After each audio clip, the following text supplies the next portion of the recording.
Welcome back to ABC General Hospital Spoilers channel. Today, we will dive deep into the explosive events set to rock Port Charles this Monday, December 8th.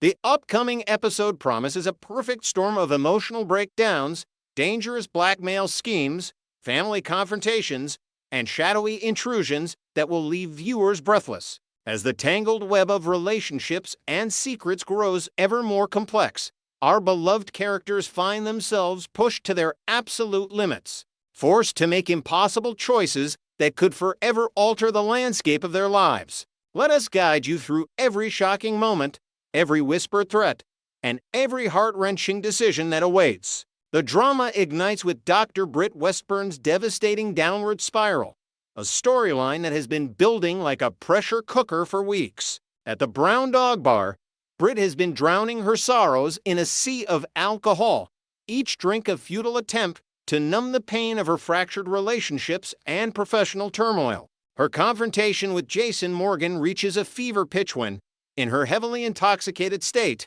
she issues a daring challenge that hangs heavy in the air between them. "Kiss me," she demands, her words slurred, but her eyes blazing with a mixture of defiance and desperate longing. Jason, ever the stoic protector, recognizes the dangerous territory they're entering. He sees not the confident chief of staff who once ruled General Hospital with an iron fist, but a broken woman teetering on the edge of complete collapse. His refusal isn't born of rejection, but of profound concern. He understands that any intimacy shared in this moment would be poisoned by grief and alcohol, leaving Brit with even deeper regrets when sobriety returns. The situation escalates catastrophically when Brit retreats to her room above Bobby's, determined to continue her self-destructive binge away from prying eyes. The modest space, once a sanctuary, transforms into the setting for her literal downfall. As she reaches for yet another bottle, her coordination fails her completely. The room spins violently, and in a heart-stopping moment captured in perfect soap opera fashion, Brit's legs buckle beneath her. She crashes to the floor with a thud that echoes through the thin walls, a wine glass shattering beside her and cutting into her palm, a physical manifestation of her internal bleeding. Jason, who had been lingering downstairs, consumed by worry, hears the unmistakable sound of disaster and bursts through the door to find Brit crumpled on the floor, tears streaming down her face as the alcohol finally strips away every defense mechanism she's built over a lifetime. This moment becomes a crucible for their complicated bond, as Brit's walls crumble completely and she finally allows Jason to see the raw, unvarnished truth of her pain. She confesses fears about her career, her isolation, and the haunting legacy of her parents' crimes that she can never outrun. Jason becomes her anchor in the storm, offering a quiet strength that speaks volumes more than any words could convey. Meanwhile, across town, the Corinthos organization faces its most insidious threat, yet in the form of Jen Sidwell's meticulously orchestrated blackmail scheme. The wealthy businessman turned criminal mastermind has been playing a long game, and his opening move is nothing short of devastating. Armed with photographic evidence that could destroy two of Port Charles's most powerful figures, Sidwell arrives at sunny Corinthos' mansion with the confidence of a predator who has cornered his prey. The images in his possession tell a damning story. Laura Collins and Sunny standing beside her mayoral vehicle with the lifeless body of Professor Henry Hank Dalton concealed within the trunk. These aren't blurry, ambiguous shots, they're high-resolution, time-stamped photographs that leave no room for interpretation or denial. Sidwell's delivery is cold and precise as he declares, "I have more than enough to put you and the mayor away," his voice dripping with malicious satisfaction. The power dynamic shifts instantly, with Sunny finding himself uncharacteristically vulnerable, forced to listen as Sidwell outlines his demands with ruthless clarity. The blackmailer's primary objective remains the waterfront piers that have been the subject of his obsession for months, but his ambitions don't stop there. Sidwell's vision extends to complete control over Port Charles's shipping lanes, and he sees Sunny's criminal empire not as a rival to be eliminated, but as a tool to be co-opted.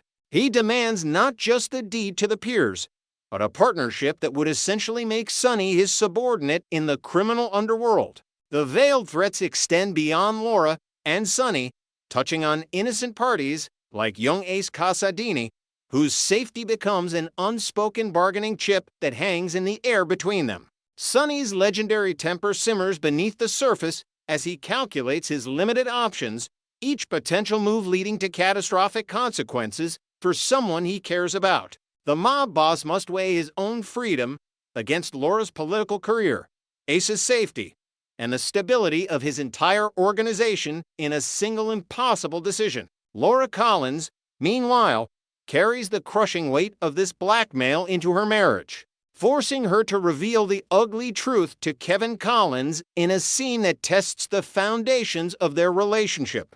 The normally unflappable psychiatrist reels as his wife confesses her involvement in covering up Dalton's death, a secret she's been harboring while maintaining her duties as mayor. Kevin's immediate instinct is to pursue the legal path, confess everything to the authorities, accept the consequences, and trust in the justice system they've both served in different capacities.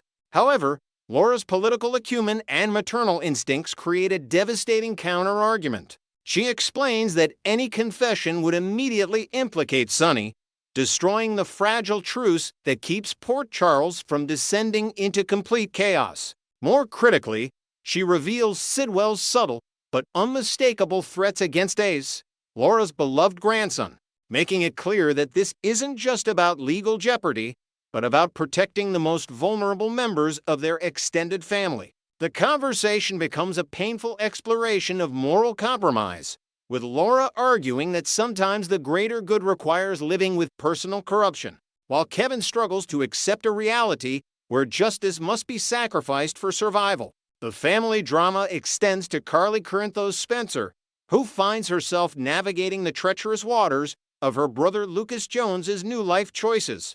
Their confrontation at General Hospital becomes a battlefield of old wounds and new boundaries. Lucas, still recovering from the trauma of his past relationships and the near destruction of his family, has found an unexpected connection with Marco Rios, a man whose mysterious past and present connections set off every protective alarm in Carly's system. When Carly attempts to extend an olive branch, Lucas meets her with a firmness that surprises even himself. He lays down non-negotiable terms. If Carly wants to be part of his life again, she must accept Marco completely, without reservation or investigation. The tension thickens as Carly learns more about Marco's troubling connection to Jen Sidwell, the very man threatening her ex-husband Sonny. This revelation creates an impossible triangle of loyalty. Carly wants to protect her brother, but investigating Marco could expose Sonny's blackmail situation and put everyone at greater risk. Lucas's decision to move into Windermere with Marco adds another layer of complexity, placing him directly in the orbit of the Casadini family and their endless intrigues. Carly must promise to keep her suspicions to herself, swallowing her protective instincts in a gesture of faith that clearly costs her dearly. In the midst of these adult crises, younger characters navigate their own dangerous games. Josslyn Jax finds herself locked in a bitter confrontation with Jack Brennan over the disappearance of Vaughn, a figure who had become unexpectedly important to her. Brennan, operating with the cold logic of a spy master, reminds Josslyn that she and Vaughn both violated protocol, and his actions were merely enforcing necessary discipline. Josslyn's passionate defense of Vaughn reveals deeper feelings than she's willing to admit, even to herself. Brennan's warning that she's dangerously close to crossing a line carries the weight of someone who has seen idealistic young agents destroyed by their own emotions. Their exchange becomes a masterclass in power dynamics, with Josslyn's youthful righteousness crashing against Brennan's experienced, ruthless pragmatism. The scene crackles with unspoken threats and the possibility that Josslyn's involvement with the WSB could cost her everything she holds dear, including her freedom. The episode builds to a breathtaking climax at Carly's mansion, where the familiar creaks and groans of an old house take on terrifying new meaning.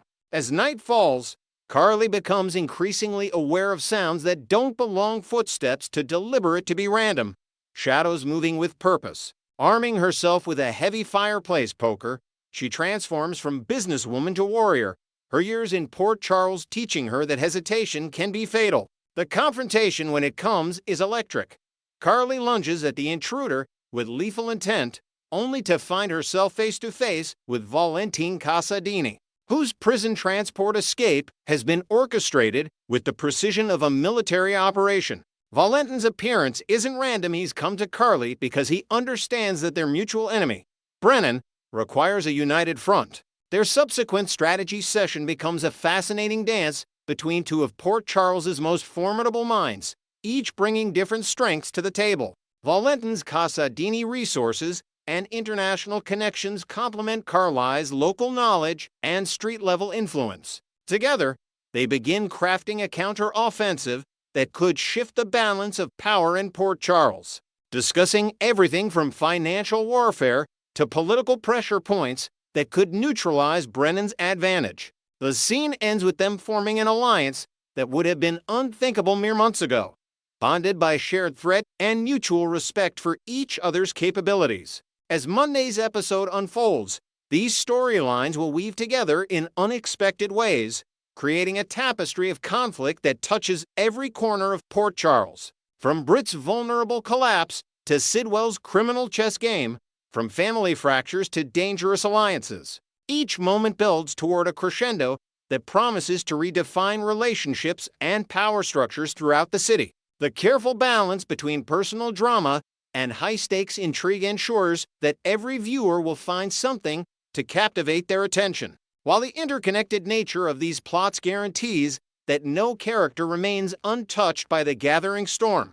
Next, we will learn about the issue that has every fan in Port Charles buzzing with theories and speculation. The mystery surrounding Drew Cain's near-fatal shooting continues to unravel in ways that challenge everything we thought we knew about that fateful night. While Curtis Ashford's shocking confession to ordering a hit on Drew seemed to close the case, new evidence suggests we may have only scratched the surface of a far more complex conspiracy. The pieces simply don't fit together neatly, and as any seasoned soap opera detective knows, when the puzzle looks incomplete, it's because there's always another layer waiting to be exposed. The truth about who actually pulled the trigger may involve a dangerous game of cat and mouse between multiple assassins, each with their own agenda. And Curtis might just be an unwitting pawn in a much larger scheme. The revelation that Curtis Ashford sought out Selena Wu's criminal services to eliminate Drew Cain sent shockwaves through the General Hospital universe. But seasoned viewers immediately sensed that this confession felt more like a red herring than a resolution. Curtis's memory flashback, which dominated the December 2nd episode, showed him negotiating with the formidable mob matriarch, offering a staggering $1 million for a clean, untraceable hit. However, what viewers witnessed was merely Curtis's recollection, not an objective account of events. The human memory is notoriously unreliable, especially when clouded by guilt, grief, and the immense pressure of knowing you wished someone dead who nearly died. Curtis's flashback may have been incomplete, edited by his own subconscious to protect him from an even more devastating truth, that his order never actually reached completion. The psychological burden of believing you caused someone's death is heavy, but the weight of knowing you tried and failed might be even more tortuous, forcing the mind to fill in gaps with the most logical conclusion rather than the actual sequence of events. Consider the timeline that night, which has become increasingly suspicious upon closer examination. Drew's house, typically a quiet sanctuary, apparently became a thoroughfare for shadowy figures with murderous intent. The established narrative confirms multiple individuals were present on the property, creating a chaotic overlap of motives and opportunities. What if Selena Wu's professional assassin arrived precisely on schedule, only to discover the target was already down? A true professional, finding Drew bleeding on the floor, would have verified the kill, yet Drew survived.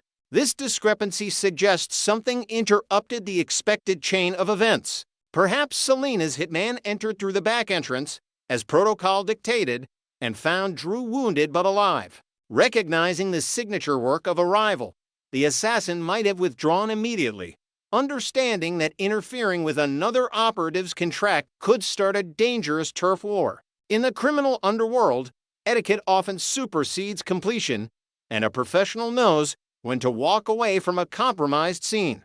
The possibility that Curtis Ashford experienced a crisis of conscience and attempted to call off the hit adds another fascinating dimension to this already intricate plot. Imagine Curtis sitting alone in his apartment, the weight of his decision pressing down on him like a physical force. He stares at his phone, Selena's number displayed on the screen, his thumb hovering over the call button. The minutes tick by as he wrestles with the morality of his choice, the faces of his loved ones flashing through his mind. Finally, in a moment of clarity, he makes the call. Selena answers with her characteristic calm, and Curtis's voice cracks as he attempts to cancel the contract. But in her world, a deal is a deal, and cancellations are not merely inconvenient, they're insulting. She might have coolly informed him that the wheels were already in motion, that her associate was en route, and that stopping the operation now would cost him far more than money. This conversation, if it occurred, would represent a critical missing piece that Curtis's guilt-ridden memory has suppressed, protecting him from the knowledge that he tried to save Drew but failed.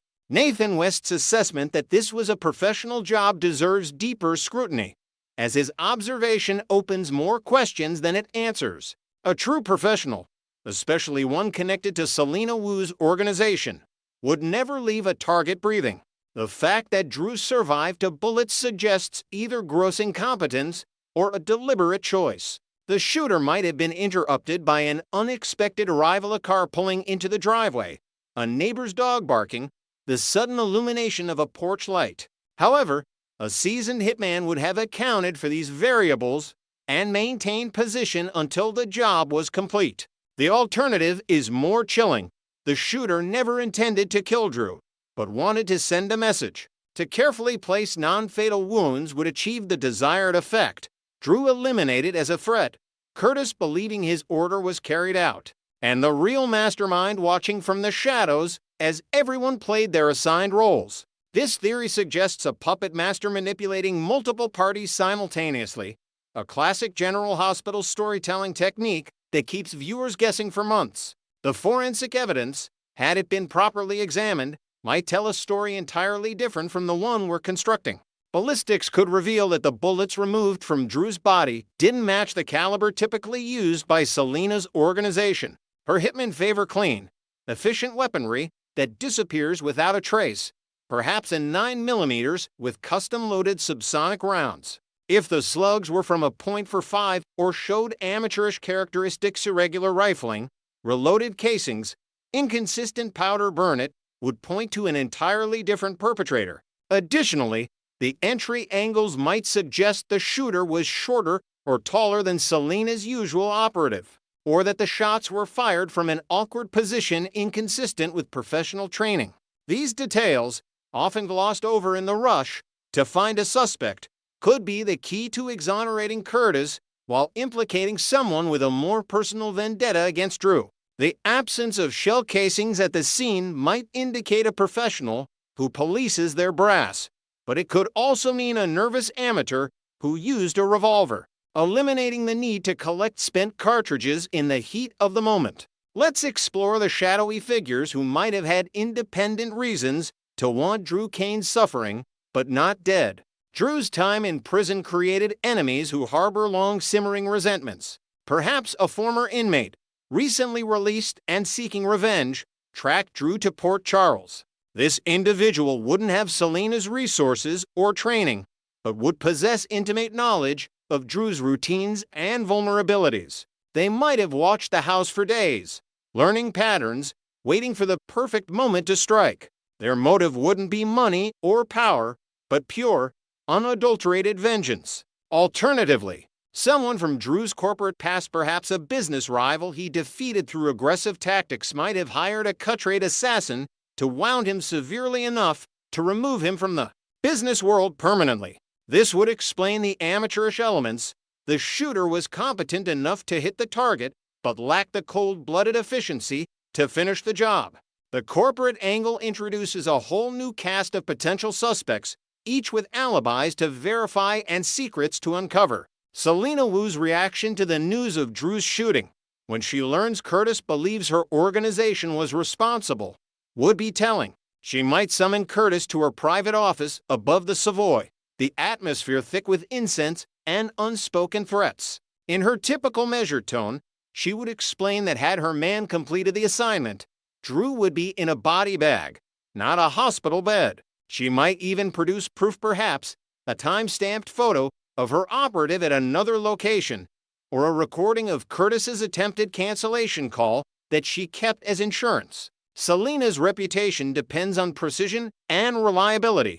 A botched job reflects poorly on her entire operation. She would be personally offended by the suggestion that her associate left a witness, and her indignation might actually convince Curtis that he's been played by someone else entirely. This confrontation would not only clear Curtis's conscience, but would redirect suspicion toward the true culprit, setting up the next phase of the investigation. The role of other Port Charles residents in this drama cannot be overlooked. Sonny Corinthos, ever protective of his territory, might have caught wind of Selena's planned hit through his network of informants. Unwilling to let another mob figure operate so brazenly in his domain, Sonny could have intervened, sending his own man to ensure Drew survived. This would create a complex triangle of conflicting interests: Curtis wanting Drew dead, Selena arranging it, and Sonny preventing it.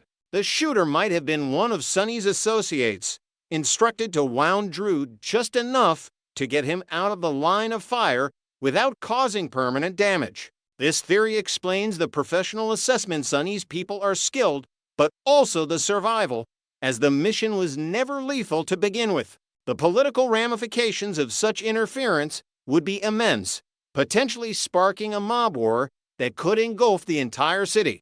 Nathan West's investigation, if pursued with his characteristic thoroughness, would uncover these inconsistencies. He would re-interview neighbors, discovering a witness who saw not one, but two unfamiliar vehicles near Drew's property that night. He might find security footage from a nearby convenience store showing a figure matching Selena's hitman entering the area, but time-stamped after the 911 call was already placed. Nathan could also discover that Drew's phone records show a mysterious call minutes before the shooting, perhaps from someone warning him of danger, which Drew dismissed as a prank.